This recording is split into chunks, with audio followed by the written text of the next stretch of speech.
வணக்கம் நேயர்களே, அச்சலசல் நிகழ்ச்சிக்கு உங்களை வரவேற்பது ஹேமா ராகேஷ். இந்த நிகழ்ச்சியை பொறுத்த வரைக்கும் தமிழக அளவில் நடந்திருக்கக்கூடிய சம்பவங்கள், தேசிய அளவில் நடந்திருக்கக்கூடிய சம்பவங்கள், இன்னைக்கு செய்தித்தாட்களில் வந்திருக்கக்கூடிய முக்கியமான விஷயங்கள் குறித்து விரிவாக நம்ம அலச இருக்கிறோம். இன்றைய நிகழ்ச்சியில் பங்கேற்பதற்காக மூத்த பத்திரிகையாளர் திரு கோமல் அன்பரசன் நம்மிடையே இந்த நிகழ்ச்சிக்கு வருகை தந்திருக்கிறார். அவர் இந்த நிகழ்ச்சிக்கு வரவேற்கிறோம். வணக்கம் சார். இன்றைய அச்சலசல் நிகழ்ச்சியை பொறுத்த வரைக்கும் பல விஷயங்களை நம்ம விரிவாக விவாதிக்க போகிறோம். அதில் முதலாவதாக நான் பார்க்கக்கூடிய ஒரு விஷயம், டெல்லியில் இருக்கக்கூடிய ஜவஹர்லால் நேரு பல்கலைக்கழகத்தில் தமிழகத்தைச் சேர்ந்த மாணவன் முத்துகிருஷ்ணன் தற்கொலை செஞ்சிருக்காரு. இந்த ஒரு விஷயம் தமிழக அளவில் ஒரு மிகப்பெரிய அதிர்வலையை ஏற்படுத்தி இருக்கிறது. இன்று காலை அவருடைய போஸ்ட்மார்ட்டம் நடைபெற இருப்பதா நமக்கு தகவல் வந்திருக்கு. ஆக டெல்லியில் இருக்கக்கூடிய நிலவரம் என்ன, அவருடைய தற்கொலைக்கு என்ன காரணம் அப்படிங்கிறத பற்றி நம்முடைய டெல்லி செய்தியாளர் பல்வேறு தகவல்களை தருவதற்காக டெல்லி செய்தியாளர் அரவிந்த் நம்மிடையே இருக்கிறார். அவரிடத்தில் கேட்கலாம். வணக்கம் அரவிந்த். இப்போ தமிழக மாணவர் முத்துகிருஷ்ணன் டெல்லி ஜவஹர்லால் நேரு பல்கலைக்கழகத்துல தற்கொலை செஞ்சுக்கிட்டு இருக்காரு. அதற்கான காரணம் என்ன அப்படிங்கிறது தெரிய வந்ததா? அவருடைய தற்கொலை குறித்து டெல்லி காவல்துறை தரப்பில் இருந்து என்ன தகவல் சொல்லியிருக்காங்க அரவிந்த்? ஹேமா, தமிழ்நாட்டை சேர்ந்த, அதுவும் சேலம் மாவட்டத்தை சேர்ந்த முத்துகிருஷ்ணன் என்பவர் டெல்லி ஜவஹர்லால் நேரு பல்கலைக்கழகத்தில் ஏன்ஷியன்ட் ஹிஸ்டரி என்ற துறையில் முதலாம் ஆண்டு எம்ஃபில் பயின்று வருகிறார். அவர் டெல்லியில் உள்ள அதே பல்கலைக்கழகத்தில் ஜேலம் என்ற விடுதியில் தங்கியிருக்கிறார். இந்நிலையில் நேற்று மதியம் அவர் கல்லூரி வளாகத்திலிருந்து சற்று, அதாவது ஒரு ஃபியூ மீட்டர்ஸ்ல வெளியிருக்கும் அவருடைய 2 நண்பர்கள் அறைக்கு சுமார் மதிய அளவில் அங்கு சென்றிருக்கிறார். அந்த நண்பர்களிடம் தனக்கு உணவு சமைத்து தருமாறு கூறிவிட்டு அவர் தான் சற்று ஓய்வெடுக்க இருப்பதாக அவர்களிடம் சொல்லிவிட்டு உள்ளே அறைக்கு சென்று அங்கு அவர் தூங்குவதாக சென்றிருக்கிறார். சற்று நேரத்துக்கு பின்பு அவர் அங்குள்ள ஃபேன், அதாவது ஃபேன் சீலிங்கில் தூக்கு மாற்றி தற்கொலை செய்து கொண்டதாக ஒரு தகவல் வெளியாகி இருந்தது. இந்நிலையில் அந்த 2 மாணவர்களுமே இவர் சிறிது நேரம் கதவை தட்டி அவர் கதவை திறக்காததால் அவர்கள் காவல்துறையிடம் அழைத்து தெரிவித்தனர். உடனே காவல்துறையினர் வந்து கதவை உடைத்து உள்ளே சென்று பார்த்தபோது அவர் அந்த ஃபேன் சீலிங்கில் தூக்கு மாட்டி இறந்ததா பார்த்திருந்தாங்க. உடனே அவருடைய உடலானது அங்கிருந்து எடுக்கப்பட்டு எய்ம்ஸ் மருத்துவமனைக்கு அனுப்பப்பட்டது. தற்போது இன்று காலை சுமார் 11 மணி அளவில் அவர்களுடைய அந்த போஸ்ட்மார்ட்டம் அட்டாப்சி நடைபெறுவதற்கான வாய்ப்பு இருப்பதாக அங்கு தகவல் வெளியாகியுள்ளது. தற்போது காவல்துறையை பொறுத்தவரை அந்த 2 அறையிலுமே அவர் எங்கு தங்கி இருந்தாரோ அவருடைய ஹாஸ்டல் அறையான விடுதி அறையான ஜேலத்திலும், அதே போல அவர் நண்பரை 2 அறையிலுமே காவல்துறையினர் சோதனை செய்தனர். தற்போது வரை சூசைட் நோட், அதாவது டையிங் டிக்ளரேஷனோ அதே போல சூசைட் நோட்டோ தற்போது வரை எதுவும் கிடைக்கவில்லை. இந்நிலையில் அவருடைய மரணத்திற்கான காரணம் குறித்து அவர்கள் அந்த காவல்துறையினர் விசாரித்து வருகின்றனர். இந்நிலையில் அந்த 2 மாணவர்கள் வெளியே அவர் எங்கு சென்று தங்கியிருந்தாரோ அந்த 2 மாணவர்களுமே ஜேஎன்யூ பல்கலைக்கழக மாணவர்கள் கிடையாது. இருவருமே வெளிநாட்டு சேர்ந்த பிரதிகள், அதாவது கொரியாவை சேர்ந்த பிரதிகளான சிட்டிசன்ஸான அந்த இருவருமே தற்போது இருவரிடமே விசாரணை நடத்தப்பட்டு வருகிறது. இந்நிலையில் அவருடைய பெற்றோர்கள் நேற்று நள்ளிரவே அவர்கள் சேலத்திலிருந்து பெங்களூர் வந்து விட்டனர். இன்று காலை சரியாக 6 மணிக்கு அவருடைய பெற்றோர்கள் பெங்களூருவிலிருந்து டெல்லி புறப்பட்டு வந்து கொண்டு இருக்கின்றனர். அரவிந்த், உங்களுடைய தகவல்களுக்கு நன்றி. தமிழகத்தைச் சேர்ந்த, அதாவது தமிழகத்தில் சேலம் மாவட்டத்தைச் சேர்ந்த முத்துகிருஷ்ணன் டெல்லியில் இருக்கக்கூடிய ஜவஹர்லால் நேரு பல்கலைக்கழகத்தில் தற்கொலை செஞ்சிருக்காரு. ஒரு மிகப்பெரிய ஒரு அதிர்ச்சியை இந்த தற்கொலை ஏற்படுத்தியிருக்கிறது. இது தொடர்பாக நாம் விவாதிக்கலாம். வணக்கம் திரு கோமல் அன்பரசன். இன்றைக்கு முத்துகிருஷ்ணன் தற்கொலை அப்படிங்கிறது ஒரு மிகப்பெரிய அதிர்ச்சியை ஏற்படுத்தி இருக்கிறது. இந்த தற்கொலை சம்பவம் தொடர்பாக சிபிஐ விசாரணை நடத்தப்பட வேண்டும் அப்படிங்கிற கோரிக்கையை முன்னிறுத்தி சேலம் மாவட்டத்தில் நேற்று விடுதலை சிறுத்தைகள் கட்சி போராட்டத்தில் ஈடுபட்டிருக்காங்க. அவருடைய குடும்பத்தினருக்கு 25 லட்சம் ரூபாய் இழப்பீடு வழங்கணும் அப்படின்னு சொல்லியிருக்காங்க. இப்போ நம்ம டெல்லி ரிப்போர்ட்டர் சொன்ன தகவல்கள் எல்லாமே நம்ம கேட்டிருப்போம். அதாவது இன்னும் சூசைட் நோட் கூட வாங்கல, போஸ்ட்மார்ட்டம் ரிப்போர்ட்டும் காலையில தான் தொடங்க போறாங்க. அப்போ இந்த சிபிஐ விசாரணை தேவை அப்படிங்கிற முன்வடிவு நம்ம எடுத்திருக்கக்கூடியது, அது விடுதலை சிறுத்தைகள் கட்சி எடுத்திருக்கக்கூடியது நம்ம எப்படி பார்க்குறோம்? இல்லை, பொதுவாக இது ரொம்ப ஒரு துயரம் தரக்கூடிய ஒரு செய்தி. ஒரு இங்கே படிச்சுட்டு ஒரு எம்ஃபில் இளம் முனைவர் பட்ட ஆய்வை மேற்கொள்கிற ஒரு மாணவர் அது தற்கொலை என்கிறது தான் இதுவரைக்கும் வந்திருக்கிற செய்தி. போஸ்ட்மார்ட்டம் ரிப்போர்ட்டுக்கு பிறகு என்ன வருகிறதுங்கிறத நம்ம பார்க்கலாம். இப்போ அதுக்குள்ளே நம்ம விவாதம் செய்ய வேண்டியதில்லை. ஆனால் இந்த தற்கொலை அப்படிங்கிற செய்தியை நம்ம வேறொரு கோணத்தில் பார்க்கணும் அப்படின்னு சொன்னாங்க. இந்த கல்வி முறை மீது இருக்கிற மிகப்பெரிய நம்பிக்கையின்மையை நமக்கு இது காட்டுது. அதாவது ஒரு எம்ஃபில் படிக்கிற ஒரு மாணவர், ஒரு ஆய்வு செய்கிற, அதுவும் இந்தியாவுடைய தலை சிறந்த பல்கலைக்கழகத்தில் ஆய்வு செய்கிற மாணவர் தற்கொலையை நோக்கி செல்கிறார், தற்கொலைக்கு போகிறார் என்று சொல்கிற அளவிற்கான அந்த மன வலிமையை கொடுக்கக்கூடிய அம்சங்கள் நம்முடைய பாடத்திட்டங்களில் இல்லையோ? நம்ம சமீபத்தில் கூட நீங்கள் பார்த்துக்கலாம், அண்ணா பல்கலைக்கழகத்தில், இங்கே சென்னை அண்ணா பல்கலைக்கழகத்துலேயும் ஐஐடி கேம்பஸ்குள்ளே மாணவர்கள் இந்த மாதிரியான மாணவர்கள் தற்கொலைங்கிறது தொடர்ந்து நடந்துக்கிட்டே இருக்குது. அப்போ வாழ்க்கையோட சவால்களை தன்னம்பிக்கையோடு எதிர்கொள்ளணும், எது வந்தாலும் நின்று அதில் வென்று காட்ட வேண்டும் அப்படிங்கிற ஒரு அவங்களுக்கான அந்த மன வலிமையே கொடுக்கலையோ, அந்த கல்வி திட்டம் கொடுக்கலையோ. நம்மள்கிட்ட இருக்கிற அந்த வெறுமனே மனப்பாடம் செய்தோ அப்படியான விஷயங்கள் தான் இருக்குது. இதை மாற்றணும். இதை இந்த கல்வி திட்டத்தை மாற்ற வேண்டும் என்கிறதுக்கான குறியீடாக தான் அதை ஒரு கட்டாயமான காலகட்டத்தில் நம்ம இருக்கோம் அப்படிங்கிறதுக்கான குறியீடாக தான் நான் இந்த தற்கொலையை பார்க்குறேன். முத்துகிருஷ்ணனோட தற்கொலையை அப்படி தான் நான் பார்க்க வேண்டியிருக்கு. இன்னொரு பக்கம் அவர் ஏற்கனவே இங்கே ஹைதராபாத்தில் படிக்கிறப்ப அந்த வெமுலா அவங்க அந்த மரண சம்பவத்தில் போராட்டங்கள் பண்ணியிருக்காரு, இருந்திருக்கு. அவரோட பங்களிப்பும் இருந்திருக்கு. இதில் என்ன நம்ம இப்போ பார்க்க வேண்டிய ஒரு துரதிர்ஷ்டமான ஒரு நிகழ்வு அப்படின்னு சொன்னால், இந்த மாணவர்களை தங்களுடைய அரசியல் சுயலாபங்களுக்காக இல்லை அரசியல் அபிலாஷைகளுக்காக பயன்படுத்தி கொள்கிற அமைப்புகளோ கட்சிகளோ எதுவாக இருந்தாலும் அவர்கள் கூட இவர்களுக்கு இந்த தன்னம்பிக்கையை ஊட்டவில்லையே, நின்று போராட வேண்டும். இது இப்போ என்ன நடந்திருந்தாலும் இப்போ அவரோட இடத்துல இருந்து நம்ம பார்க்குறப்ப தான் அது என்ன எதனால் அந்த முடிவு எடுத்தானே. எப்படியான சூழல் இருந்தாலுமே இந்த தற்கொலை முடிவு என்பதை ஏற்றுக்கொள்ளவே முடியாத ஒரு விஷயம். அப்போ அந்த மாதிரியான அமைப்புகளும் கட்சிகளும் கூட அந்தந்த நேரத்திலே மாணவர்களை தங்களுக்கான அரசியல் லாபங்களுக்காக பலிகடாவாக்கி கொள்கிறார்களே தவிர அவர்களுக்கு இந்த வாழ்வை எதிர்கொள்கிற ஒரு பயிற்சியை இல்லை அதற்கான ஒரு நம்பிக்கையை அவர்களும் கூட கொடுக்கவில்லையே என்பதுதான் ரொம்ப இதில் வருத்தமாக நம்ம பார்க்க வேண்டிய விஷயமா இருக்குது. நிச்சயமாக இப்போ இந்த ஒரு கோணம் நிச்சயமா நம்ம யோசிக்கக்கூடிய ஒரு விஷயம். அனைத்து மாணவர்களும் சரி, அதற்கு அடுத்தபடியாக இருக்கக்கூடிய ஆசிரியர்களும் சரி யோசிக்கக்கூடிய விஷயம். இப்போ அதே மாதிரி எய்ம்ஸ் அந்த மருத்துவக் கல்லூரியில் பார்த்தீங்கன்னா நம்மளுடைய தமிழக மாணவர் சரவணன் மரணம் அடைந்தார். அது ஒரு மர்ம மரணம் அப்படின்னு ஒரு போஸ்ட்மார்ட்டம் ரிப்போர்ட் சொல்லியிருக்காங்க. அதே போல இந்த ஹைதராபாத் பல்கலைக்கழகத்தில் ரோஹித் வெம்லாவுடைய ஒரு தற்கொலையும். ஆக இப்படியெல்லாம் ஒரு மாணவர் தற்கொலை அப்படின்னு பார்த்தா ரோஹித் வெம்லா நடந்தது அது தற்கொலைன்னு தான் முடிவு பண்ணியிருக்காங்க. சரவணன் இதில் அங்கே மர்ம மரணம் விஷ ஊசி போட்டிருக்கலாம் அப்படிங்கிறது மாதிரியான தகவல்கள் வந்துச்சு. நம்ம பேசுறது இந்த இடத்துல தற்கொலையை இது மாதிரியான ஒரு சதி இல்லை வேற ஏதோ ஒரு காரணங்களுக்காக திட்டமிட்டு ஒரு கொலையை செய்வதுங்கிறது வேற. இதில் மாணவர்கள் தற்கொலை, அதுவும் ஒரு இளம் முனைவர் பட்ட ஆய்வு மாணவர், இந்தியாவினுடைய தலைசிறந்த பல்கலைக்கழகங்கள் ஒன்றாக திகழக்கூடிய ஜவஹர்லால் நேரு பல்கலைக்கழகத்தில் பயில்கிற மாணவர் தற்கொலைக்கு போகிறார் என்று சொன்னால் நம்ம அதோட பின்னணியை நம்ம தீவிரமாக ஆய்வு செய்யணும், மறுபரிசீலனை. நம்ம கல்வி திட்டத்தின் மீது மிகப்பெரிய கேள்விக்குறியை உண்டாக்குகிற தற்கொலையாக தான் நான் இதை பார்க்குறேன். நிச்சயமா இன்னைக்கு மாணவர்கள் தற்கொலையை பொறுத்த வரைக்கும் ஒரு மிக அழுத்தமான சூழ்நிலையில இருக்காங்க அப்படிங்கிற ஒரு கருத்தை திரு கோமல் அன்பரசன் சொல்றாங்க. அதற்கான ஒரு கல்வி முறையை நம்ம மாற்ற வேண்டும். மாணவர்கள் வாழ்க்கையில சந்திக்கக்கூடிய ஒரு சவால்களை எதிர்கொள்ளக்கூடிய ஒரு துணிவுடன் மாணவர்களுக்கான மனப்பான்மையை நம்முடைய கல்வி முறை இப்பொழுது கொடுக்கப்படவில்லை அப்படிங்கிற ஒரு குற்றச்சாட்டு பல்வேறு தரப்பிலையும் எழுந்திருக்கு. இப்போ முத்துகிருஷ்ணனுடைய இந்த தற்கொலைக்கு என்ன காரணம் அப்படிங்கிறத பத்தி இன்னும் ஓரிரு நாட்கள்ல நமக்கு தெரிய வரும். அதை பத்தி நம்ம விரிவா பேசலாம். அதற்கு அடுத்தபடியா நம்ம பேசக்கூடிய விஷயம், கடந்த நவம்பர் 8ஆம் தேதி 500 மற்றும் 1000 ரூபாய் நோட்டுகள் செல்லாது அப்படிங்கிற ஒரு மிக முக்கியமான அறிவிப்பை மத்திய அரசு வெளியிட்டிருந்தது. அதற்கு பிறகு உயர் நோட்டுகள் எல்லாமே வங்கிகளில் திரும்ப பெறப்பட்டன. அதற்கு பிறகு மக்கள் பல்வேறு சிரமங்களை சந்திச்சாங்க. பணம் எடுப்பதற்கான கட்டுப்பாடுகள் அப்படிங்கிறது ஒவ்வொரு வாரத்திற்கும் ஒவ்வொரு விதமான ஒரு கட்டுப்பாடுகளை ரிசர்வ் வங்கி விதித்திருந்தது. இந்த சூழ்நிலையில வங்கிகள் மற்றும் ஏடிஎம்கள்ல பணம் எடுப்பதற்கான கட்டுப்பாடுகள் அனைத்துமே நீக்கப்பட்டிருக்கு. திரு கோமல் அன்பரசன், இப்போ நவம்பர் 8ஆம் தேதிக்கு பிறகு ஒரு புதிய இந்தியாவிற்கான ஒரு மாற்றத்தை நாங்கள் கொண்டு வருவோம், புதிய இந்தியாவை உருவாக்குவோம் அப்படிங்கிறத மையப்படுத்தி தான் இந்த பண மதிப்பிழப்பு நடவடிக்கையை மத்திய அரசு மேற்கொண்டாங்க. பல்வேறு கட்டுப்பாடுகள் விதிக்கப்பட்டது. பொதுமக்கள் ஏடிஎம்ல ஒரு நாளைக்கு 2000 தான் எடுக்க முடியும் அப்படிங்கிற ஒரு விஷயம் ஸ்டார்ட் பண்ணி 24,000 வரைக்கும் கொண்டு வந்தாங்க. இன்றைக்கு அந்த கட்டுப்பாடுகள் அனைத்துமே நீக்கப்பட்டிருப்பதா ரிசர்வ் வங்கி அறிவிச்சிருக்காங்க. இது பற்றி உங்களுடைய பார்வை? ஒரு நல்ல விஷயம் தான் இது. அவங்க அரசாங்கம் சொன்னது இன்னும் கொஞ்சம் முன்னாடியே செய்வாங்கன்னு எதிர்பார்க்கப்பட்ட ஒரு செயல் இது. அவங்களுக்கான அந்த இது முடிஞ்சோன்னு செஞ்சுருக்காங்க.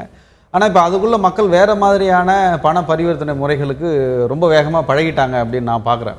வெளியில் பார்க்குறது இப்போ ஏடிஎம்களோட செயல்பாடே இன்னும் எதிர்காலத்தில் எப்படி இருக்கும், ஏடிஎம்களுக்கான தேவை எந்த அளவுக்கு இருக்கும், முன்னாடி இருந்த அளவுக்கு இருக்குமா அப்படிங்கிறதெல்லாம் இப்போ அடுத்தடுத்த காலங்களில் கேள்விக்குறிதான். ஒரு ஃபோனில் ஒரு 4 ஆப்ஸ் வச்சிருந்தாலே நம்ம வந்து டிரான்சாக்ஷன்ஸ் எல்லாம் பண்ணிட முடியும் அப்படின்னு நிலைமை இருக்கு. ஆனால் அது எல்லாருக்கும் கொண்டு போய் சேர்த்திருக்காங்களா அப்படிங்கிற ஒரு கேள்வியும் இருக்கு. இல்லை, அது காலப்போக்கில் நீங்கள் இது கட்டாயம் அப்படின்னு சொல்லிவிட்டால் அது காலப்போக்கில் செயல்பாட்டுக்கு வந்து தான் தீரும், வேறு வழி இல்லை. இப்போ நம்ம இந்த நவம்பர் 8ஆம் தேதி அந்த நடவடிக்கை எடுத்தப்போ இதெல்லாம் எப்படி சாத்தியம், இதெல்லாம் நடைமுறையில் சாத்தியமே இல்லையேன்னு சொன்னோம். இன்றைக்கி ஏறத்தாழ 50% 60% மேலே கூட இருக்கலாம், அது வந்து நடைமுறைக்கு வந்துடுச்சு.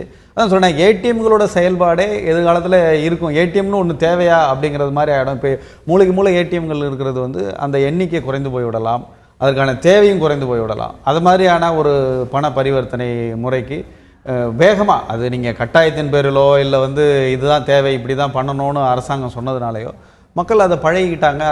அதை நோக்கி நகர்றதாக தான் நான் பார்க்குறேன். அதனால் எப்படி இருந்தாலும் இந்த அரசாங்கத்தோட இந்த முடிவு வந்து வரவேற்க வேண்டியது தான். அதான் அதுக்கான தேவை எந்த அளவுக்கு இருக்குங்கிறது தான் தெரியல. இப்போ இந்த நடவடிக்கையோட மிக முக்கிய நோக்கம் கருப்பு பணத்தை ஒழிக்கணும் அப்படின்னு சொன்னாங்க. அப்போ இந்த நடவடிக்கையினுடைய முழு நோக்கமும் நிறைவடைஞ்சிருச்சு அப்படின்னு நம்ம எடுத்துக்க முடியுமா? இல்லை, அது அப்படி சொல்ல முடியாதுல்ல. நம்ம இப்போ முழுசாக நிறைவடைஞ்சிருச்சுன்னு சொல்ல முடியாது. ஏன்னா அரசாங்கமே எதிர்பார்த்த அளவிற்கான இது வந்து அதில் கிடைக்கல அவங்களுக்கு. கருப்பு பணம் அந்த வங்கிகளில் டெபாசிட் ஆகிடணும் அவங்க எதிர்பார்த்த அளவு கிடைக்கல. ஆனாலும் இது ஒரு நல்ல முயற்சி, நம்ம நல்ல முயற்சியை வரவேற்று தானே ஆகணும். அதை நம்ம எந்த பெரிய நடவடிக்கைக்கு முதல் அடியுமே இப்படி தான் இருக்கும். முதல் அடி ஒரு அடி எடுத்து வைக்கிறப்போ அதில் சில சாதக பாதகங்கள் இருக்கத்தான் செய்யும். அது ஒரு நல்ல முயற்சிங்கிற மட்டில் நம்ம வந்து வரவேற்கணும். இது வந்து என்ன நோக்கம், அவங்க ஒற்றை வரியில் சொல்லணும்னா ஊழலை ஒழிக்கணும், கருப்பு பணத்தை ஒழிக்கணும்னு சொல்கிறாங்க. அதற்கான இது ஒரு கண்டிப்பாக இது ஒரு முதல் படியாக இருக்கும். எல்லாமே முழுமை அடைஞ்சிருச்சு, ஊழலை ஒழிச்சாச்சு, கருப்பு பணம் எல்லாம் ரெக்கவர் பண்ணியாச்சு அப்படின்னு சொல்கிறதுக்கு இல்லை. அது ஒரே நாளில் நடந்துற விஷயம் இல்லை. ஆனால் நிச்சயமாக அதுக்கான ஒரு முதல் படியாக இது இருக்கும். ஏன்னா இப்போ நீங்கள் சட்டவிரோதமான வழியில் அரசாங்கத்துக்கு கணக்கு காமிக்காமல் லட்சமாக சேர்த்து மூட்டையாக வச்சுருந்தவங்களுக்கு ஒரு ஆழ் மனசில் ஒரு பயத்தை ஏற்படுத்திடுச்சு அரசோட இந்த நடவடிக்கை. என்னைக்கு இருந்தாலும் இது செல்லாத பணமாக போயிடும் அப்படிங்கிற ஒரு பயம் வந்துடுச்சு. அப்போ இந்த சட்டப்பூர்வமான வழியில் இந்த பண பரிமாற்ற முயற்சிகளை நடவடிக்கைகளை மேற்கொள்வது எப்படிங்கிறத பற்றி எல்லாருமே சிந்திக்க ஆரம்பிச்சிட்டாங்க. அதில் 1-2 அங்கங்கே லூப் ஹோல் இருக்கலாம், யாராவது 1-2 தவறான வழிகளில் அந்த வங்கி அதிகாரிகளோட இதில் அதெல்லாம் பண்ணியிருந்துருக்கலாம். ஆனால் அது ஒட்டுமொத்தமாக பார்க்குறப்ப இது ஒரு கருப்பு பண ஒழிப்பு, ஊழல் ஒழிப்பிற்கான அந்த நடவடிக்கைக்கான முதல் படியா நம்ம இதை பார்க்கலாம். அந்த வகையில் இது வரவேற்கத்தக்கது தான். இன்னைக்கு நிறைய விஷயங்கள் குறித்து நம்ம அலசிட்டு வரோம். அடுத்ததான் நம்ம பார்க்கக்கூடிய விஷயம், நேற்று திமுக தமிழக அளவில் ஒரு மிகப்பெரிய போராட்டத்தை நடத்தியிருக்கிறது. ரேஷன் கடைகளில் பொருட்கள் சரியாக விநியோகிக்கப்படவில்லை அப்படிங்கிற ஒரு விஷயத்தை முன் வச்சுதான் அந்த போராட்டம் நடத்தப்பட்டிருக்கிறது. தமிழகம் முழுமைக்கும் 5 லட்சம் திமுகவினர் இந்த போராட்டம் காரணமாக கைது செய்யப்பட்டிருக்காங்க. இது தொடர்பாக நம்ம பேசுவோம். திரு கோமல் அன்பரசு, இப்போ ரேஷன் கடைகளில் பொருட்கள் சரியா விநியோகிக்கப்படலை அப்படிங்கிற ஒரு குற்றச்சாட்டை முன்வைத்து திமுக வந்து ஒரு மிகப்பெரிய போராட்டத்தை வந்து நேற்று முன்னெடுத்து நடத்தியிருக்காங்க. அப்போ உங்க சென்னை ராயப்பேட்டையில் பேசிய திருமதி கனிமொழி சொல்லியிருக்காங்க, மதுக்கடைக்கு கொடுக்கக்கூடிய ஒரு முக்கியத்துவம் கூட நம்ம ரேஷன் கடைகளுக்கு கொடுக்கறதில்ல, இந்த இப்பொழுது இருக்கக்கூடிய அரசு ரேஷன் கடைகளுக்கு முக்கியத்துவம் கொடுக்கறதில்ல அப்படிங்கிற ஒரு குற்றச்சாட்டையும் முன் வச்சிருக்காங்க. இதை எப்படி பார்க்கலாம்? மதுக்கடைகளுக்கு போனால் இப்போது இருக்கிற அரசுன்னு இல்லை, தொடர்ச்சியாக வந்து எல்லா அரசுகளும் மதுக்கடைக்கு தான் முக்கியத்துவம் கொடுக்குது. ஏன்னா அது வந்து வருமானத்திற்கான வழியாக அரசாங்கங்கள் பார்க்குறாங்க. தமிழக அரசாங்கங்கள் அது ஒரு வருமானத்திற்கான வழியாக பார்க்க ஆரம்பிச்சு ஒரு 15 ஆண்டுகளுக்கு மேலே ஆயிடுச்சு. ஆண்டுக்கு 25,000 கோடி ரூபா, 26,000 கோடி ரூபான்னு அதுக்கு இவ்வளோ ரூபாய்க்கு மது விற்க வேண்டும் என்று சொல்லி இலக்கு நிர்ணயித்து அதை நோக்கி வேலை செய்கிறாங்க. அப்போ அதுக்கான முக்கியத்துவத்தை கடந்த திமுக அரசாங்கத்துலேயும் கொடுத்தாங்க, இப்போவும் அதுக்கான அதிமுக அரசாங்கத்துலேயும் அது கொடுத்துக்கிட்டு தான் இருக்காங்க. இந்த ரேஷன் கடையை பொறுத்த மட்டும் ரேஷன் கடையில் ஒரு அந்த பொருட்கள் விநியோகம் சரியாக இல்லைன்னு சொன்னாலே ஆட்சிக்கான ஆகப்பெரிய கெட்ட பேர் அங்கேருந்து தான் தொடங்கும். ஏன்னா கிராமப்புறங்களில் மிகப்பெரிய அளவிற்கான லட்சோப மக்கள் ரேஷன் கடை பொருட்களை நம்பி தான் இருக்காங்க. இது இன்னைக்கு நேற்று இல்லை, எம்ஜிஆர் ஆட்சி காலத்திலேருந்து எம்ஜிஆர் ஆட்சியின் மீது நிறைய குறைகள், ஊழல் குற்றச்சாட்டுகள், அது மாதிரியான நிறைய குறைபாடுகள், நிர்வாக குளறுபடிகள் நிறைய இருந்தது. ஆனாலும் அது எல்லாமே வெளியில் தெரியாதபடி இருந்ததுக்கான முக்கியமான காரணம் ரேஷன் பொருள் வந்து சரியாக விநியோகம் இருக்கும்.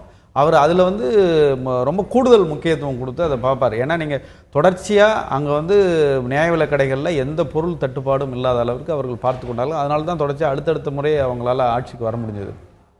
இப்போ கடந்த ஏறத்தாழ ஒரு மாதமாகவே இந்த பிரச்சனை வந்துடுச்சு. கொஞ்சம் கொஞ்சமாக வந்து இப்போ நீங்கள் பெரிய அளவிற்கு எந்த பொருளுமே இல்லை, எந்த பொருளுமே இப்போ மாநகரங்களில், சென்னை போன்ற மாநகரங்களில் இருக்கக்கூடிய நியாய விலை கடைகளில் கூட எந்த பொருளுமே இல்லைன்னு சொல்லக்கூடிய அளவிற்கான நிலைமை தான் இன்றைக்கி இருக்குது.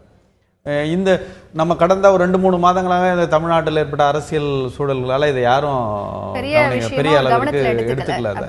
ஆனால் இது அரசாங்கத்திற்கு ஒரு மிகப்பெரிய கெட்ட பேரை ஏற்படுத்தக்கூடிய ஒரு விஷயமா தான் இருக்கும். இப்போ இவங்க திமுக போராட்டம் நடத்தியிருக்கிறதே ரொம்ப தாமதமான போராட்டம் தான் நான் சொல்லுவேன்.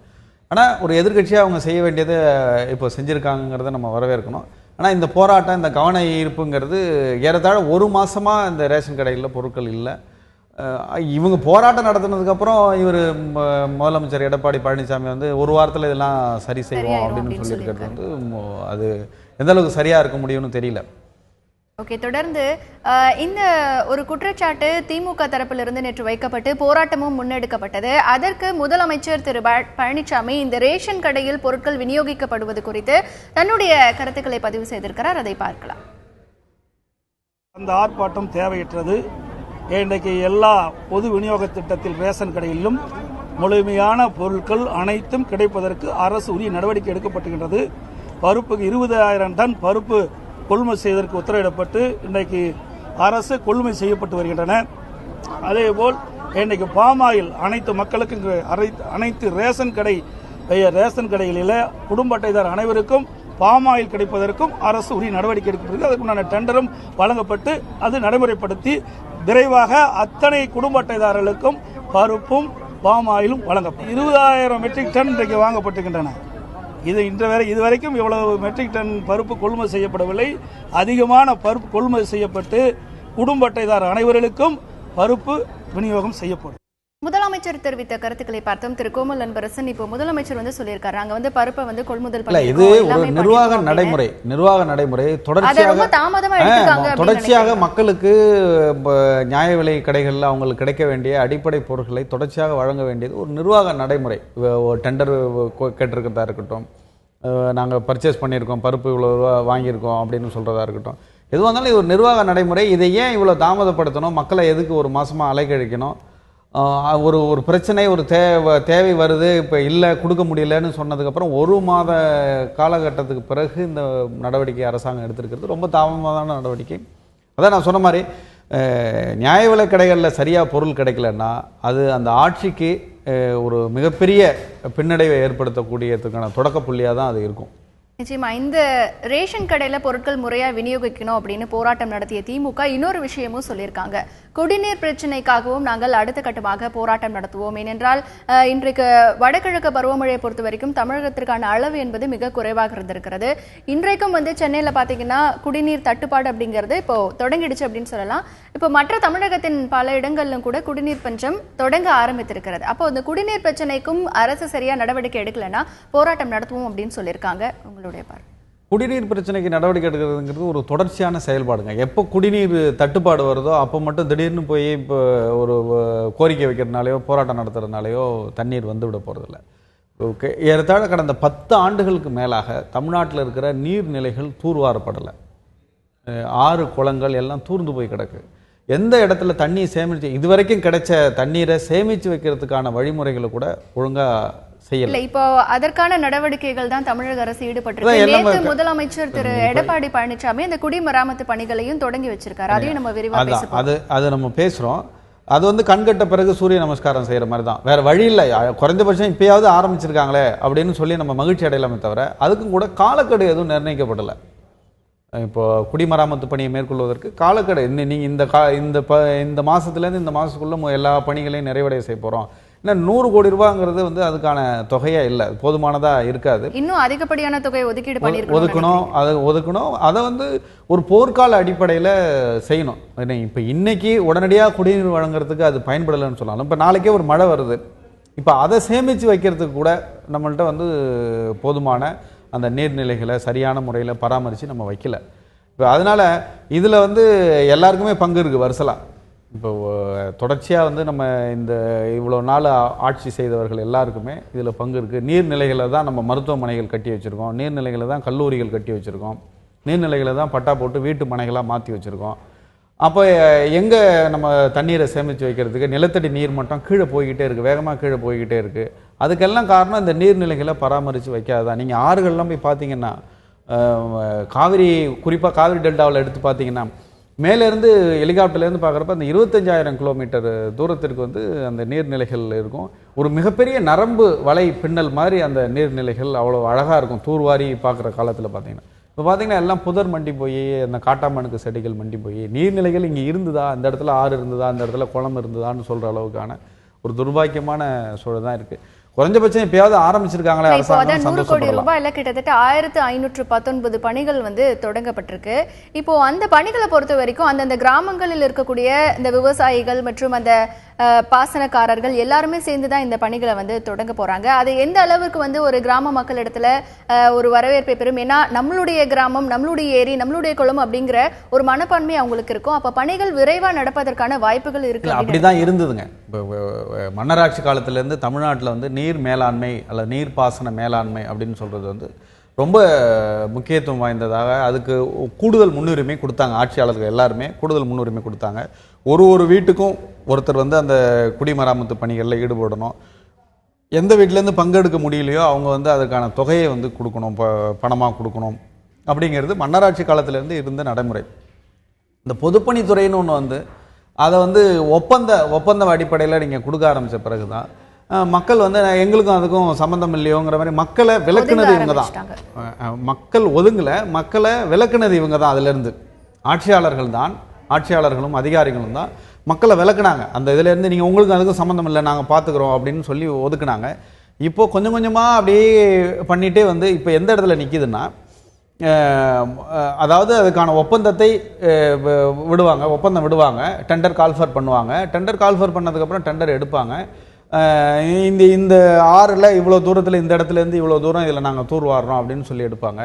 ஒன்றுமே செய்யாமல் மேலால் இருக்கிற அந்த காட்டாமணுக்கு செடிகளையோ இல்லை வேறு ஏதாவது இந்த செடி கொடிகளை மட்டும் அகட்டி விட்டு நாங்கள் மொத்தமாக தூர்வாரிட்டோம் அப்படின்னு சொல்லி கணக்கு எழுதி அந்த ஒப்பந்த பணத்தை வாங்குகிற நிலைமை தான் இன்றைக்கி இருக்குது. அதனால தான் பெரிய அளவிற்கான அந்த பணிகள் கடந்த 15 ஆண்டுகளாக பெரிய அளவுக்கு தூர்வார பணிகள் நடக்கல. இப்போ இந்த புதிய பணிகள் மூலமாக இப்போ விவசாயிகளே அந்த தங்களை வந்து அந்த பணியில ஈடுபடுத்திக் கொள்வதனால அந்த முறை மாறும் அப்படின்னு நினைக்கிறேன். ஆமா, மாறுறதுக்கான வாய்ப்பு இருக்கு. இந்த இப்போ ரொம்ப தாமதமான முடிவு என்று சொன்னாலும் இதையும் திரும்ப அதே மாதிரி ஒரு டெண்டர் விட்டு இல்லை ஒரு ஒப்பந்தக்காரர்கிட்ட ஒப்படைக்காம அங்கங்கே இருக்கிற விவசாய குழுக்களை ஒன்றிணைத்து விவசாயிகளை ஒன்றிணைத்து செய்ய போகிறோன்னு சொல்லியிருக்கிறது ஒரு நல்ல முடிவு.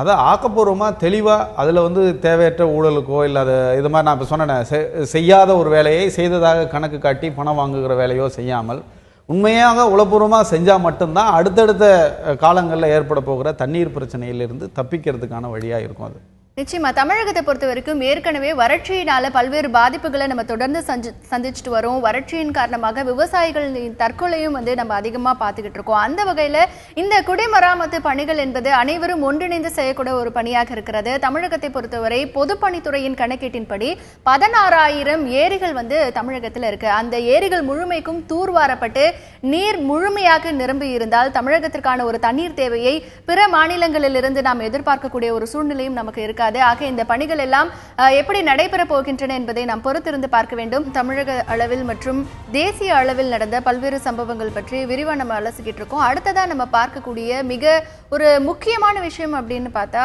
ராமேஸ்வரத்துல மீனவர் ஒருவர் இலங்கை கடற்படையால் சுட்டுக் கொல்லப்பட்டிருக்கிறார். கடந்த 6ஆம் தேதி மீன்பிடிக்க சென்ற மீனவர் பிரிட்ஜோ இலங்கை கடற்படையால் சுட்டுக் கொல்லப்பட்டதை கண்டித்து கிட்டத்தட்ட ஒரு 7 நாட்களாக ராமேஸ்வரத்தில் மீனவர்கள் மற்றும் அவர்களுடைய குடும்பத்தினர் தொடர் போராட்டத்தில் ஈடுபட்டு வந்தார்கள். இந்த நிலையில் அவருடைய இந்த பிரச்சனைக்கு நிரந்தர தீர்வு கிடைக்கும் வரை மீனவர் பிரிட்ஜோவின் உடலை வாங்க மாட்டோம் என்று அவர்களுடைய உறவினர்கள் இந்த போராட்டத்தில் ஈடுபட்டு வந்தார்கள். இந்த நிலையில் மத்திய அமைச்சர்கள் திரு பொன் ராதாகிருஷ்ணன் மற்றும் திருமதி நிர்மலா சீதாராமன் பேச்சுவார்த்தை நடத்தியதை அடுத்து மீனவர்களுடைய போராட்டம் தற்பொழுது தற்காலிகமாக ஒத்திவைக்கப்பட்டிருக்கிறது. இது பற்றி நம்ம பேசலாம். திரு கோமல் அன்பரசன், இப்போ இந்த மீனவர் பிரச்சனையை பொறுத்த வரைக்கும் மிக அதிக ஆண்டு காலமாக தொடரக்கூடிய ஒரு முக்கியமான பிரச்சனை அப்படின்னு நம்ம பார்க்கிறோம். இப்போ 6ஆம் தேதி வந்து மீனவர் பிரிட்ஜோ சுட்டுக் கொல்லப்பட்டதை அடுத்து ஒரு போராட்டம் 7 நாட்களா மிக தீவிரமா நடந்தது. கிட்டத்தட்ட ஆயிரக்கணக்கான மீனவர்கள் வந்து வேலைக்கு போகாம தங்களுடைய வாழ்வாதாரத்தை இழந்தும் போராட்டத்துல தங்களை ஈடுபடுத்திட்டே போனாங்க. அப்போ எந்த அரசு வந்தாலும் இந்த மீனவர் பிரச்சனையில அவர்கள் வந்து கவனம் செலுத்தவில்லை அப்படிங்கிற ஒரு குற்றச்சாட்டு மீனவர்களிடத்துல இருக்கு. இதை எப்படி பாக்குறீங்க? அதாவது இந்த நரேந்திர மோடி அரசு, பாஜக அரசு பதவியேற்ற பிறகு மீனவர்கள் மீதான தாக்குதல்கள் அப்பப்போ ஒன்று ரெண்டு நடந்துட்டு இருந்தாலும் படுகொலைங்கிறது இல்லை அப்படிங்கிறத பாஜக வந்து அவங்க தொடர்ச்சியாக சொல்லிக்கிட்டு வந்தது. ஒரே ஒரு மீனவர் கூட கொல்லப்படவில்லை. அந்த அளவிற்கு நாங்கள் இலங்கை அரசாங்கத்திற்கு அழுத்தம் கொடுத்து வைத்திருக்கிறோம். நாங்கள் இந்த எங்களுடைய மத்திய அரசு பதவியேற்ற பிறகுதான் ஒரே ஒரு மீனவர் கூட கொல்லப்படவில்லை அப்படின்னு அவங்க தொடர்ச்சியாக சொல்லிட்டு வந்தாங்க. அதில் ஒரு கரும்புள்ளி மாதிரியான ஒரு சம்பவமாக இது நடந்திருக்கு. அவங்க சொல்லிக்கிட்டு வந்ததில் படுகொலை அப்படிங்கிறது ரொம்ப ஈவு இறக்கமற்ற செயலாக, அது வந்து ஒரு நம்ம இவ்வளோ பெரிய தேசத்தோட ஒரு மீனவரை ஒரு சுண்டக்காய் நாட்டோட கடற்படை வந்து சுட்டு கொள்ளுது. இது வரைக்கும் 600க்கும் மேற்பட்ட மீனவர்களை படுகொலை செஞ்சுருக்காங்க. அந்த படுகொலைகள் தடுத்து நிறுத்தப்பட்டதாக நம்ம எல்லாம் சந்தோஷப்பட்டுக்கிட்டு இருந்த நிலையில் படுகொலையில் அப்பப்போ சின்ன சின்ன எல்லை மீறி போகிறவங்கள சின்ன சின்ன தாக்குதல், இல்லை படகுகள் விடுவிப்பு, இல்லை கைது செய்கிறவங்கள விடுவிப்பு அப்படிங்கிறது மாதிரியான சில விஷயங்கள் தான் நடக்குது. அதை கூட தொடர்ச்சியான முயற்சிகளின் அடிப்படையில் அதை சரி பண்ணிடலாம் அப்படின்னு நம்பிட்டு இருந்த நேரத்தில் மீண்டும் ஒரு 3-4 ஆண்டுகளுக்கு பிறகு இது மாதிரியான ஒரு படுகொலை நடந்திருக்கிறது. உள்ளபடியே ரொம்ப வருத்தத்துக்குரிய விஷயம். இதில் என்னென்னா, மத்திய அரசாங்கங்கள் எந்த அரசாங்கங்கள் இருந்தாலும் அந்த வெளியுறவுத்துறை அதிகாரிகள் இந்த தமிழக மீனவர்கள் விஷயம், இல்லை தமிழ்நாடு சார்ந்த விஷயங்களில் அதுக்கான முக்கியத்துவத்தை எடுத்து சொல்கிற விதமாக அங்கே வந்து செயல்படலையோ, மத்திய அரசாங்கத்தில் இருக்கிற அதிகாரிகள் செயல்படலையோங்கிறது ஒரு நம்ம கூர்ந்து நோக்கிறப்ப அதுக்கான இது தெரியும்.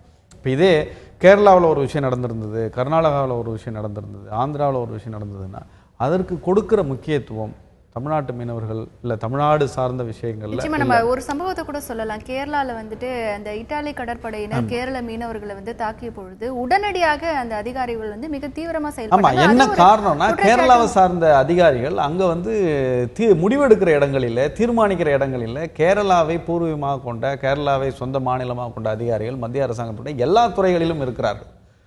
இப்போ அது மாதிரியான ஐஏஎஸ் அதிகாரிகள் தமிழ்நாட்டிலேருந்து போய் அங்கே பெருசாக இல்லை. இருந்தாலும் அவங்க இந்த தமிழ்நாட்டு அடையாளத்தை சொல்லிக்கிறதுக்கு அவங்க விரும்பலை. இருக்கிற அதிகாரிகளும் கூட நான் தமிழ்நாட்டு மக்களுக்கு ஒரு பிரச்சனை வருது, அப்போ வந்து ஒரு விஷயத்தை நம்ம முன்னெடுக்கணும் அப்படின்னு சொல்கிறதுக்கான இதில் இல்லை. இதெல்லாம் தாண்டி இந்த கண்டனம்ங்கிற வார்த்தையை பதிவு பண்ண மாட்டேங்கிறாங்க. நாங்கள் கண்டிக்கிறோம், வன்மையாக கண்டிக்கிறோம். இப்போ ஒரு மீனவர் ஒரு உயிர் சுட்டு கொல்லப்பட்டிருக்கு, அப்போ நீங்கள் அந்த தூதரை வரவழைச்சு அவங்க கண்டனம் தெரிவிங்க. அந்த குறைந்தபட்ச கண்டனம்ங்கிற வார்த்தையை கூட பயன்படுத்துவதில் ரொம்ப ரொம்ப நாசுக்கா அதில் வந்து வெவ்வேறு மாதிரியான வார்த்தைகளை போட்டு இது தொடர்கிறது. இதை இங்கே இருக்கிற தமிழ்நாட்டு பாஜக தலைவர்கள் தான் அவங்க கவனத்துக்கு எடுத்துகிட்டு போகணும். மத்திய அரசாங்கம் வந்து அவங்களோட கவனத்துக்கு எடுத்துகிட்டு போகணும். ஏன்னா ஒன்றுபட்ட இந்தியா, நம்ம இங்கே இருக்கிற சில இந்த பிரிவினைவாத அமைப்புகளுக்கு அவங்க சொல்கிற கோரிக்கைகளுக்கு இல்லை, நாங்கள் எங்களை கண்டுக்கல, நீங்கள் வந்து எதுவுமே எங்களுக்கான குரல் அங்கே இல்லை. ஒரு மீனவன் சுடப்பட்டால் இந்த தமிழ் மீனவன் என்று சொல்கிறீர்கள், கேரளாவிலேருந்து சுட்டா இந்திய மீனவன் சொல்கிறீங்க, அப்படிலாம் இங்கே பேசுகிறாங்க, குரல் இருக்குது. அப்போ அதை நியாயப்படுத்துகிற விதமாக அவங்களோட செயலும் அமைஞ்சிடக்கூடாதுல்ல. அது வந்து ஒருமைப்பாட்டு இந்த தேசத்தோட ஒரு குற்றச்சாட்டையும் முன்வைக்கிறாங்க. இப்போ நமக்கு வந்து இந்திய நாடு பாகிஸ்தான் எப்படி நம்ம இருக்கோம் அப்படிங்கிறது எல்லாருக்குமே தெரிஞ்ச விஷயம். ஒரு மேட்ச்ல கூட வந்து நம்ம ஜெயிக்கிறத அவங்க சகிச்சுக்க மாட்டாங்க. அப்படிப்பட்ட ஒரு பாகிஸ்தான் நாடே இந்திய மீனவர்கள் வந்து எல்லை தாண்டி வந்தா வெறும் கைது நடவடிக்கை மட்டும்தான் இருக்கு. ஆனா இலங்கை நாட்டை பொறுத்தவரை மீனவர்கள் வந்து அதை தாண்டி போகும்பொழுது சுட்டுக் கொள்ளக்கூடிய நடவடிக்கைக்கு மத்திய அரசு போதிய அழுத்தம் வந்து கண்டிப்பா கொடுக்கணும். ஏன்னா நீங்க இப்போ இந்திரா காந்தி காலத்துல இருந்தது மாதிரியான ஒரு பயம், ஒரு அதாவது ஆளுமை மிக்க ஒரு தலைவராக இவர் பிரதமரை இப்போ இருக்கிற பிரதமரை பார்க்குறாங்க. அப்போ அது வந்து பிரதமருக்குமே இழுக்கு தானே. இப்போ நீங்கள் இந்த மத்திய அரசாங்கம் எல்லாருக்குமே, நம்ம நாட்டில் ஒட்டுமொத்த இந்தியாவுக்குமே ஒரு இழுக்கான செயல் தான். அப்படி தான் இதை பார்க்கணும். யாரோ ஒரு தமிழக மீனவன் அப்படிங்கிறது மாதிரி பார்க்காம ஒட்டுமொத்த இந்தியாவிற்கும் ஒரு இழுக்கான செயல். ஒரு சாதாரண நம்மள வந்து ரொம்ப நான் முதலே சொன்னது மாதிரி ஒரு சுண்டைக்காய் அளவிலான ஒரு நாடு, அந்த நாட்டோட கடற்படையை இங்கே சுட்டு கொண்டுட்டு அவன் பாட்டில் பேசாமல் இருக்கான். அதுக்கான ஒரு குறைந்தபட்ச வருத்தம், மன்னிப்பு கேட்கணும். வருத்தம்லாம் இல்லை, மன்னிப்பு கேட்கணும். அவனுக்கான அந்த மீனவருக்கான இழப்பீடுகள் எல்லாமே இலங்கை அரசாங்கத்திட்டேருந்து வாங்கி கொடுக்கணும். இனி ஒரு சம்பவம் இப்படி நடக்காத அளவிற்கு கடுமையான கண்டனத்தை, நான் என்ன சொல்கிறேன், அந்த கண்டனம் அப்படிங்கிற வார்த்தையை பதிவு செய்வதில் என்ன தயக்கம்? ஒரு மீனவர் கொல்லப்படுகிற பொழுது ஒரு அரசாங்கத்திடமிருந்து, வெளியுறவுத்துறையிடமிருந்து வருகிற ஒரு அறிக்கையில் கண்டனங்கிற வார்த்தையை பதிவு பண்ணணும். அது வந்து ஒரு வருத்தம் அளிக்கிறது. இப்படி எதாவது நீங்கள் தொடர்ச்சியாக கவனித்து வந்து பார்த்தீங்கன்னா இத்தனை ஆண்டுகளில் முதல்ல காங்கிரஸ் அரசாங்கம் செய்த அதே இதுதான். அதுக்காக தான் நான் திரும்ப அந்த அதிகாரிகள் மட்டத்தோட முடிவெடுக்கிற அதிகாரிகள் அங்கே அவங்க வந்து சரியான முறையில் எதுக்கு முக்கியத்துவம் கொடுக்கணும்? அப்படிங்க. இப்போ நீங்களே சொன்னது மாதிரி கேரளாவில் ஒன்று நடந்ததுன்னு சொன்னால் அதுக்கான அழுத்தத்தை அவங்க கொடுக்குறாங்க, கேரள அதிகாரிகள் கொடுக்குறாங்க. உடனே அந்த கடற்படை வீரர்களை கைது செய்யணும், நீங்கள் வந்து அதுக்கான நீதிமன்றத்தில் வழக்கு தொடர்றாங்க. அவங்க போக முடியாதபடிக்கு அவங்களோட இப்போ கடவு சீட்டு பாஸ்போர்ட் எல்லாம் முடக்கி வைக்கிறாங்க. எல்லா வேலைகளும் அடுத்தடுத்து உடனே நடக்குது. இங்கே இப்போ தமிழ்நாட்டில் ஒரு மீனவர் சுட்டுக் கொள்கிற பொழுது அப்படி நடக்காததுக்கு என்ன காரணம்? அது செய்யணும்ல. அது இப்போ தமிழனும் இந்தியாவில் தானே, இந்தியர் தானே. இப்போ அதனால அப்படி செய்யாததுனால இவங்க இப்போ பிரிவினைவாதிகள் சொல்கிற இதை வந்து அது நியாயப்படுத்துகிற மாதிரி ஆயிடுதுல்ல. இல்லை, இன்னொரு விஷயம் நம்ம பார்க்க வேண்டியது இருக்கு. இந்த போராட்டம் கூட தற்காலிகமாக தான் வந்து ஒத்தி வச்சிருக்காங்க. மத்திய அமைச்சர்கள் வந்து பேச்சுவார்த்தை நடத்தினாலும் தற்காலிகமாக நாங்கள் வந்து ஒத்தி வைக்கிறோம் அப்படின்னு தான் சொல்லியிருக்காங்க. அப்போ மத்திய அரசு மேலே இன்னும் நம்ம தமிழக மீனவர்களுக்கு நம்பிக்கை வரல அப்படிங்கிறத எடுத்துக்கலாம். இல்லை, மத்திய அதான் நான் சொன்னேன், இது மாதிரியான சில நடவடிக்கைகள் அழுத்தமாக ஆத்மார்த்தமாக நம்ம மீனவர்கள் தான், அவங்களும் தமிழர்கள், தமிழ்நாட்டிலேருந்து இப்போ இது மாதிரியான ஒரு பெரிய படுகொலை. இப்போ நான் இவ்வளோ நாளாக பாஜக தலைவர்கள் என்ன சொல்லிட்டு வந்தாங்க, ஒரே ஒரு மீனவர் கூட சுட்டு கொல்லப்படவில்லை. எங்களுடைய அரசாங்கம் மத்தியில் வந்த பிறகு ஒரு மீனவர் கூட சுட்டுக் கொள்ளுகிற துணிச்சல் இலங்கை கடற்படைக்கு வரல, நாங்கள் அந்த அளவுக்கு அழுத்தம் கொடுத்து வச்சிருக்கோம்னு சொல்கிறாங்க. இப்போ அது இல்லை. தமிழக மீனவர் பிரச்சனையை பொறுத்தவரை இது ஆண்டாண்டு காலமாக தொடர்ந்து கொண்டிருக்கக்கூடிய ஒரு பிரச்சனையாகத்தான் இருக்கிறது. இதற்கு நிரந்தர தீர்வு வேண்டும் அப்படிங்கிற ஒரு கோரிக்கையை தான் ராமேஸ்வரம் பகுதி மீனவர்கள் வந்து வைக்கிறாங்க. ஆக மத்திய மற்றும் மாநில அரசு என்ன நடவடிக்கை எடுக்க போகிறது? இந்த போராட்டத்தை கூட தற்காலிகமாக தான் அவர்கள் ஒத்தி வைத்திருக்கிறார்கள். ஆக இனி என்ன நடக்க போகிறது என்பதை நாம் பொறுத்திருந்து பார்க்கலாம். அடுத்ததை நம்ம பார்க்க போறது தென்பெண்ணை ஆற்றை சுத்தப்படுத்தக்கூடிய முயற்சியில் கர்நாடக அரசு ஈடுபட இருக்கிறது. 400 கோடி ரூபாய் மதிப்பீட்டில் அதற்கான திட்டம் ஒன்றையும் செயல்படுத்த இருக்கிறது. அந்த திட்டம் செயல்படுத்தப்பட்டால் தமிழக இருக்கக்கூடிய 4 லட்சம் ஏக்கர் விளைநிலங்கள் பாதிக்கக்கூடிய அபாயமும் இருக்கிறது. ஆகையால் இதற்கு ஒரு மாநில அரசு கர்நாடக அரசுக்கு அழுத்தம் கொடுக்க வேண்டும் அப்படிங்கிற குரல்களும் எழுந்திருப்பதை நான் பார்க்க முடிகிறது. இது பற்றி பேசலாம். திரு கோமல் அன்பரசு, ஏற்கனவே நமக்கும் கர்நாடகாவை பொறுத்தவரை காவிரி பிரச்சனை ஒரு மிகப்பெரிய அளவில் இருக்கு.